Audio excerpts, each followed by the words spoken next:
Bora mergulhar nessa história. Imagina a cena. Um cachalote colossal, absolutamente monstruoso, estraçalhando um pequeno barco no meio do oceano, com marinheiros em pânico. Essa é a imagem mental que quase todo mundo tem quando escuta o nome Moby Dick. A gente logo pensa na jornada do navio Pequod e na obsessão daquele capitão maluco caçando a fera que arrancou a perna dele. É o clássico embate brutal entre homem e natureza, a quintessência de uma história de caça nos mares. E, sem dúvida, é uma sema-entanto. Mas aí vem a grande questão. Será que é só isso mesmo? É só uma historinha de aventura juvenil sobre um capitão caçando um peixe grande? A resposta, incrivelmente, é um gigantesco e sonoro não. Hoje, a nossa análise vai descascar todas essas camadas superficiais da obra para revelar a arquitetura simbólica, metafísica e profunda que existe escondida por trás dessa caçada. Bem-vindos e bem-vindas à nossa exploração de Moby Dick, a descida simbólica. O que o Herman Melville realmente criou aqui foi, nas palavras do famoso intelectual Mortimer Adler, a única obra de ficção das Américas que tem cacife para sentar na mesma mesa que as maiores obras do mundo ocidental. E para entender o porquê disso, a gente precisa quebrar essa ilusão da superfície. E para fazer isso de um jeito bem claro, nosso roteiro vai passar rapidinho pelo falso livro de aventuras, depois a gente acompanha o Ismael na busca espiritual dele, entra na caverna iniciática de Jonas, desce até a fúria cósmica do Capitão Acabe e, para fechar, vamos bater de frente com o branco e o abismo. Então, começando logo pela primeira parte, o falso livro de aventuras e o fracasso e a glória de Herman Melville. A maior ironia dessa obra-prima é que o próprio gênio do livro foi o que arruinou a vida do autor. Pensa só, o Melville era um autor super popular. Ele escrevia umas histórias exóticas, mais rasas, sobre marinheiros e canibais, e a galera adorava. Mas, quando ele decidiu entregar uma obra densa e metafísica, o público simplesmente detestou. Eles queriam aquelas aventuras fáceis de digerir. Até o título, Moby Dick, acabou virando uma armadilha, porque soava como literatura infantil. O resultado? O Melville morreu pobre, trabalhando como fiscal de alfândega, totalmente esquecido em 1891. Mas o jogo virou no século XX. Lá pela década de 1920, os intelectuais existencialistas redescobriram a obra. Albert Camus, por exemplo, chegou a chamar o Melville de o Homero dos Mares do Sul. O livro literalmente foi de um fracasso comercial para um gigante universal. E isso nos leva direto para a nossa segunda parte, o Ismael e a busca espiritual, essa fuga do deserto existencial. A história abre com uma das frases mais icônicas da literatura americana, chamai-me Ismael. E olha, ele não escolheu esse nome por acaso não, viu? Na tradição bíblica tem uma dicotomia muito clara na família de Abraão. De um lado você tem Isaac, o filho da promessa, aquele que é aceito pelo Espírito. Do outro lado a gente tem Ismael, o filho rejeitado, aquele que é jogado para vagar no deserto, desconectado de tudo, procurando uma figura paterna e espiritual. Então a sacada aqui é a seguinte, o nosso narrador, o Ismael, está sofrendo de uma melancolia pesadíssima, um tédio existencial absurdo. E o que um homem do deserto faz para encontrar o espírito que falta nele? Ele foge para o exato oposto do deserto. Ele vai para o mar. O oceano vira literalmente a cura para essa vontade de não existir. Antes mesmo de botar o pé no navio, o Ismael acaba dividindo um quarto de estalagem com o Queequeg, que é um arpoador polinésio e, por acaso, um caníbal. Mas o detalhe genial é que o Ismael percebe muito rápido que o Queequeg é infinitamente mais humano, ético e civilizado do que a maioria dos cristãos em volta deles. Quando o Queequeg comenta que a ilha onde ele nasceu não existe em nenhum mapa, o Ismael solta uma reflexão perfeita. Ele diz, os lugares de verdade nunca estão no mapa.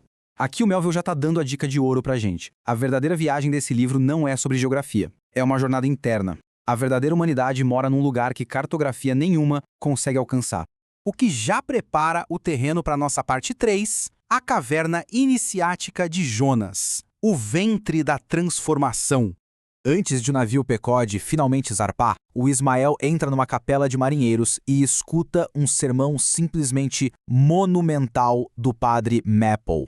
E detalhe, o cara prega de cima de um púlpito que tem o formato exato da proa de um navio. Qual é o tema do sermão? A história bíblica de Jonas e a baleia. Só que não é só uma historinha de pescador. O sermão quebra tudo em 3 passos de iniciação. Passo 1, Jonas é engolido. Isso é a morte iniciática, o isolamento total da vida normal, um sumiço do mundo. Passo 2, o ventre. É o tempo de incubação, de um terror profundo, onde o velho eu é destruído para ser transformado através da aceitação da justiça divina. E aí vem o passo 3. Ele é cuspido de volta. É o renascimento absoluto. Ele volta como um novo ser humano. Esse processo de 3 etapas espelha perfeitamente a própria ideia de ir para o mar, que é essa zona de perigo extremo e transformação cósmica.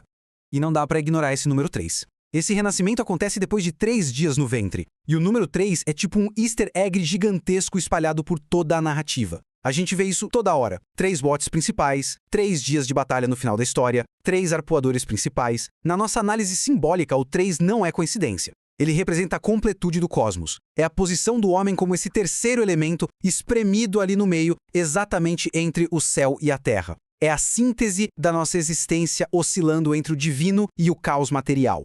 Entendendo esse palco, a gente mergulha na parte 4, Acabe e a Fúria Cósmica. A rebelião metafísica em pessoa.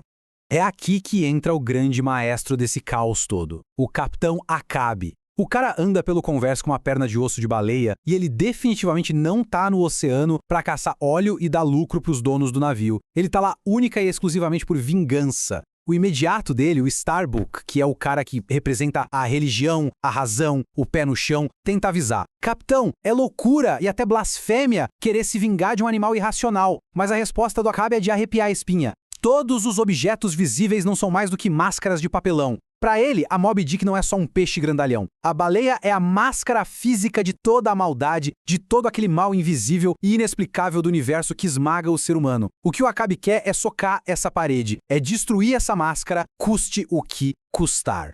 E tem uma cena que mostra essa pura rebeldia metafísica dele de um jeito brilhante. O Acabe manda forjar um arpão especial, o aço mais duro possível, só para matar a baleia branca. Mas na hora de temperar o aço fervente, ele recusa usar água comum, ele exige o sangue dos seus arpoadores pagãos, e aí no auge da loucura ele grita: "Não te batizo em nome do Pai, mas em nome do diabo". É chocante. É uma rejeição violenta, totalmente explícita de qualquer autoridade divina. O Acabe está se declarando dono da própria justiça. Ele declarou guerra contra os céus. E conforme o Pequod vai avançando, a descida pro abismo é cheia de presságios bizarros. Tem esse personagem misterioso, o oriental Fedallah, que parece uma figura quase demoníaca sussurrando no ouvido do capitão. Depois tem o Pip, o jovem zelador do navio, que cai no mar, é deixado para trás por um tempo e acaba testemunhando a vastidão infinita e assustadora do fundo do oceano. A mente dele quebra, ele enlouquece, mas é aí que o Melville entrega uma chave genial. O que os homens chamam de loucura no Pip, o céu chama de sensatez divina. O garoto viu as engrenagens do universo rodando de perto. E para coroar tudo isso, o Acabe passa a ignorar solenemente todo e qualquer aviso dos navios que cruzam o caminho dele. Especialmente o navio Rachel, que está desesperadamente procurando pelos filhos que sumiram após um ataque da Baleia Branca. O Acabe está completamente cego pelo ódio. Nada mais importa. O que nos joga direto para a inevitável conclusão. A parte 5, o branco e o abismo. O grande confronto final. A baleia finalmente aparece. Mas cá entre nós, por que uma baleia branca assusta tanto? O Ismael faz uma reflexão pesadíssima sobre isso. A cor branca é sim o símbolo das coisas celestiais, da pureza. Mas ao mesmo tempo, o branco é a ausência de cor, o vazio absoluto. É aquele cosmos infinito que não está nem aí para você. É o ateísmo silencioso da natureza que pode engolir a mente humana num segundo. E é com esse pavor no ar que começa a batalha final, que dura exatos 3 dias. No primeiro dia, a Moby Dick simplesmente abocanha e destrói o bote do Acabe como se fosse de papel.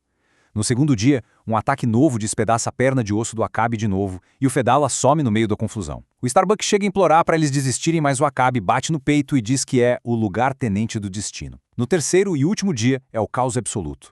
O Acabe lança aquele arpão profano que ele mesmo forjou, mas a corda dá um tranco, enrosca no pescoço dele e ele é puxado em silêncio e com uma força brutal para o fundo do mar. Logo em seguida, a baleia destrói o navio inteiro. A natureza esmaga a rebelião humana num silêncio ensurdecedor. Aquele navio gigantesco afunda num redemoinho, arrastando tudo pro escuro. Tudo, menos uma pessoa. O Ismael é o único sobrevivente dessa tragédia. E a ironia da cena é absurda. Ele se salva porque consegue se agarrar e ficar boiando num caixão. Exatamente o caixão que tinha sido feito lá atrás pro amigo dele, o Kekeg. Ou seja, a vida humana ali é mantida, literalmente flutuando em cima de um instrumento de morte. E ele fica lá, à deriva, até ser finalmente resgatado pelo navio Rachel. Aquele mesmo navio que ainda estava chorando os filhos perdidos e que agora acaba adotando mais um órfão jogado no oceano. O Herman Melville construiu algo muito, mas muito maior do que uma história sobre um barco e um peixe gigante. O que a gente tem aqui é um espelho profundo que reflete as partes mais obscuras e aterrorizantes da psique humana. E para fechar essa nossa exploração de hoje, vale a pena deixar essa pergunta ecoando. Quais são as ilusórias baleias brancas no oceano da nossa própria vida? Quais são essas obsessões cegas, essas rebeldias e máscaras que a gente projeta no mundo e que nos arrastam para o fundo do abismo? Esperamos que esse mergulho tenha mudado a forma de enxergar essa verdadeira obra-prima. Valeu por acompanhar essa análise com a gente e que a curiosidade pelo que existe abaixo da superfície nunca acabe.